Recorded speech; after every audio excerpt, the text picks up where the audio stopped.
Vivekananda Reddy murder case జరిగింది. Murder జరిగింది ఎవరి టైంలో అండి? 15/3/2019 సాక్షాత్తు చంద్రబాబు నాయుడు గారే ముఖ్యమంత్రిగా ఉన్నారు. వారి పోలీసులే ఇన్వెస్టిగేట్ చేశారు. ఆయన వేసిన సిట్టే ఇన్వెస్టిగేట్ చేశారు. ఓకేనా? ఓకే.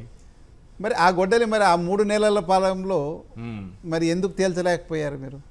మర్డర్ జరిగిన మరుసటి రోజో లేకపోతే అదే రోజో 15వ తేదీ సాయంత్రమే ఇన్వెస్టిగేషన్ మొదలే కాలేదు. ఓకే.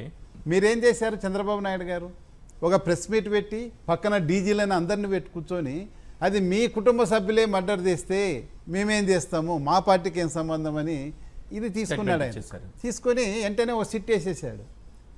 ముఖ్యమంత్రి గారే అట్లా ఎట్లా ఏ విచారణ జరపకుండా ఎలా అలానే చేస్తాడు. ఇప్పుడు కూడా అలానే జరుగుతుంది. ఏదేం కొత్తనా? ఆయన నోటుంటే ఒక మాట అనేస్తాడు, తర్వాత ఒక సిట్ వేస్తాడు.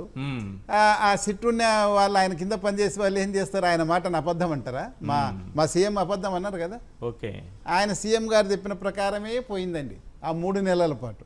అంటే ఒక ముఖ్యమంత్రి ఒక కేసుకు సంబంధించి, అది ఒక పెద్ద నేరానికి సంబంధించినటువంటి అంశము, విచారణ కూడా మొదలు కాకుండానే స్టేట్మెంట్ ఇవ్వడం అనేది ఎక్కడైనా జరుగుతుందా? ఇది ఓవరాల్గా విచారణ పైన ప్రభావం చూపిస్తుందా లేదా? అందరూ కూడా అదే మొత్తుకుంటున్నారు.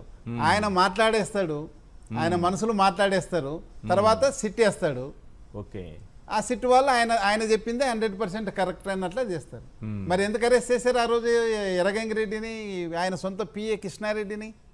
ఆ లెటర్ దాచిపెట్టిన వాడు ఎవడో తీసిపోయి ఇంట్లో ఇచ్చిన ప్రకాష్ని. అంటే ఆయన మాట నిజం చేయాలనే ఉద్దేశమే.